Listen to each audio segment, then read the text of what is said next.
봅시다. 오늘 근사값과 오차라고 얘기하는 파트를 근사값과 오차라고 얘기하는 파트를 배우게 되는데, 사실 이 근사값과 오차라고 얘기하는 파트는 외워야 될 부분들이 조금 많이 있기 때문에 여러분들이 귀찮을 거야. 알았지? 그러면 우선은 첫 번째 배워야 되는 게 뭐냐면 용어상에 대한 부분이기 때문에 정확하게 알아야 돼. 측정값이라고 얘기하는 것은 물건의 길이, 무게, 부피 등을 저울이나 자로 잰 거. 그러니까 즉 다시 말해서 이렇게 생각하면 돼. 측정값이라고 얘기하는 것은 물건에 대해서 길이, 물건의 길이, 부피, 무게 등을 자나 저울로 측정한 값을 우리가 측정값이라고 얘기한다. 그러면 측정값 말고 또 뭐가 있느냐? 참값이라고 하는 게 있어.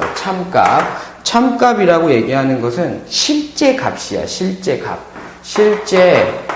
값이라고 생각하면 돼. 그러니까 자나 저울로 잰 게 아니라 그냥 실제로 우리 반 명수는 몇 명입니다. 그럼 실제 값이잖아. 그거는 이제 측정값이라고 얘기할 수 없는 거지. 그지? 그 다음에 세 번째로 배우는 게 뭐냐면 근사값이라고 얘기하거든. 근사값. 이게 요즘엔 시옷이 들어가지. 그지? 근사값이라고 얘기하는데 측정값과 같이 참값은 아니야. 근데 이제 근사값은 측정값 하고, 그 다음에 이제 우리가 어림수라고 얘기하거든. 어림수. 이제 반올림, 내림, 이런 거. 측정값하고 어림수와 같이 실제로 참값은 아니지만, 얘들아, 참값에 가까운 값, 참값에 아주 근접해 있는 값을 우리가 근사값이라고 얘기를 합니다. 아시겠죠? 그 다음에 네 번째로 배우는 용어가 뭐냐면 오차라고 하는 걸 배우는데, 오차는 정의가 내려져 있는 거야. 뭐냐면, 근사값에서 뭘 뺀 거야? 참값을 뺀 것을 우리가 오차라고 얘기하는데, 오차의 특징은 뭐냐면, 오차는 근사값은 클 수도 있고 작을 수도 있잖아. 뭐에 비해서? 참값에 비해서. 그지? 그렇기 때문에 음수도 될 수도 있고 양수도 될 수 있다라고 얘기하는 것을 반드시 머릿속에 기억을 하셔야만 합니다. 그 다음에 다섯 번째가 뭐냐면 오차의 한계거든.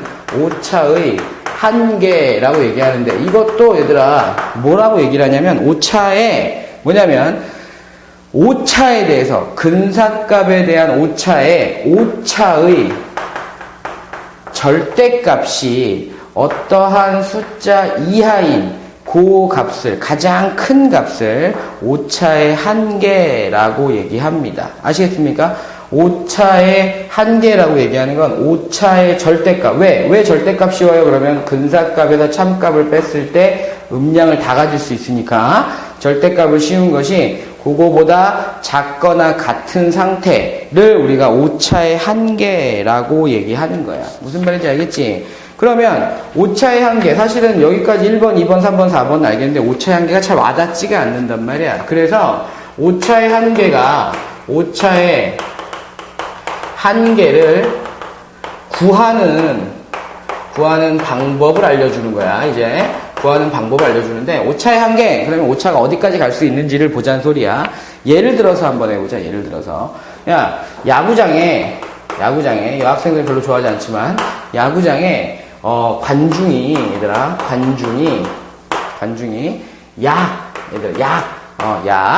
어떻게 했느냐면 우리가 이제 예상을 알기를 한 3,500명 정도가 왔대. 3,500명 정도가. 그런데 약 3,500명이라고 얘기할 때 뭐냐면 10의 자리에서 반올림을 했대.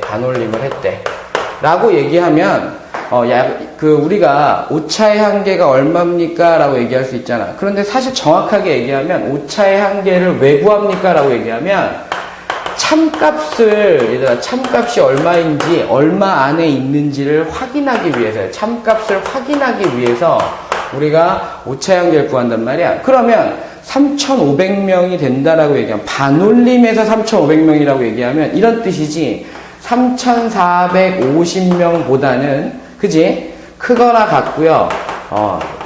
우리 관중이 얼마보다 작아야 돼? 3,500명보다니 50명보다는 3,550명보다 작아야 되잖아. 그지? 맞아? 그러면 오차향계가 뭡니까? 라고 얘기할 때 이런 말이지. 이건 뭐야? 근사값이지. 그지? 얘는 뭐지? 참값에 가까울 수 있는, 참값이 될 수 있는 값들이잖아. 그지? 그러면 근사값에서 참값 빼봐. 근사값에서 참값 빼봐. 얼마 나와? 50 나오지. 그지? 50. 그 다음에 여기서도 빼봐. 얼마 나와? 마이너스 50이잖아. 그지? 그러니까 오차의 한계가 얼마 나오더라? 오차의 한계가 얼마 나오냐? 라고 얘기하게 되면 근사값가 50 나옵니다. 라고 얘기하거든. 50 나옵니다. 그럼 또 한 번 해줘 볼게. 이제 또 한 번 봐. 뭐가 좋을까? 몸무게가, 얘들아, 선생님 별로 몸무게 안 좋아하는데, 몸무게가 78kg이래. 78kg. 그런데, 소수 첫 번째 자리에서, 첫 번째 자리에서, 반올림에서 78kg래. 그러면, 78kg래. 라고 얘기하면, 몸무게의 참값은, 몸무게는 실제로 어떻게 돼야 되냐면, 몸무게는 이런 뜻이잖아, 이런 뜻. 77.5kg보단 어때? 크거나 같아야 돼. 반올리면 78이니까. 그 다음에 78.5보단 어때? 작거나 같은 거지. 작은 거. 그러면 78에서 이걸 빼면 얼마 나와? 0.5kg. 여기서 여기 빼도 얼마 나와? 0.5kg. 절대값이니까. 그지? 그러니까 오차의 한계는 얼마까지 가능하다? 오차의 한계는 0.5kg입니다. 라고 얘기할 수 있다는 거야. 그지? 그럼 여기서 좀 뭔가 힌트를 얻을 수 있지 않니? 이거 외우려고 하지 않는 거야. 그지? 그러니까 여러분들은, 반올림했다라고 얘기하면, 반올림했다라고 해서, 여기 어디서 반올림했니? 그러면 요 뒤에서 반올림해서 얘기잖아. 그지? 그러면, 얼마부터 얼마 사이입니다. 라고 얘기했을 때, 요거 숫자 있지? 요거 단위 숫자. 1이지 1kg. 1kg의 반이라고 생각하면 돼. 1kg의 반.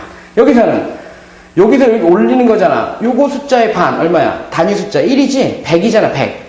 100의 반이니까 얼마? 50입니다. 이렇게 얘기하면 되는 거지.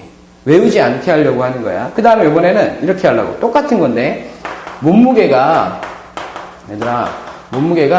78kg이 나온 그 체중계가 있어. 체중계가 있는데, 최소 단위가 1kg으로 되어 있단다. 1kg. 그러면 우리가 이렇게 해보자. 이렇게 그림을 그렸어. 여기가 78이야. 여기가 77이야. 그 다음에 여기가 79야. 1kg이니까. 그러면 얘들아 생각을 해봐. 몸무게가 체중계가 요 정도 와 있다고 생각해봐. 그럼 뭐라고 읽을 거야? 78점 얼마요? 라고 읽을 수 없는 거잖아. 그지? 그러면 어디를 보냐면 여기 가운데 있지. 반올림하고 똑같은 개념이야. 반올림. 이렇게 돼서 요 사이에 있으면 우리가 그냥 78이라고 읽자라고 얘기한 거나 마찬가지란 말이야. 대충 봤을 때. 그지? 그러니까 얘는 78kg이다 라고 얘기하는 것은 77.5보다는 어림잡아서 크면, 그지? 우리가 78이라고 읽고 78.5보다는 조금 작으면 78이라고 읽자라고 얘기해서 이것도 마찬가지야. 최소 단위가 1이래. 그러면 그 1kg이 얼마가 되면 돼? 반이 되면 돼. 그러니까 오차의 한계는 얼마 나온다? 오차의 한계는 0.5다라고 얘기하면 되는 거야. 0.5kg이다. 그래서 우리가 이걸 말로 표현한단 말이야. 반올림에서 얻은 근사값의 오차의 한계는 근사값의 맨 끝자리에서 단위값의 2분의 1이라고 얘기하고, 측정값의 오차의 한계는 측정 기계의 최소 단위의 2분의 1이다 라고 얘기하는 거야. 근데 오차의 한계를 구하는 이유는 참값을 찾기 위한 범위를 찾는 건데, 여러분들이 오차의 한계 구하는 방법을 선생님처럼 외우지 않고 문제를 푼다면 참값의 범위는 저절로 나온다는 거지. 그지? 여기까지가 근사값에 대한 내용이었다라고 생각하시면 돼요. 여러분들 우선은 기본적으로 알아두어야만 하고요. 알아둬야 될 건 오차의 한계에 대한 거. 그 다음에 오차가 뭐라고? 근사값에서 참값 뺐다라는 거를 알고 난 다음에 문제를 한번 적용을 시켜보면서 확인해 보도록 합시다.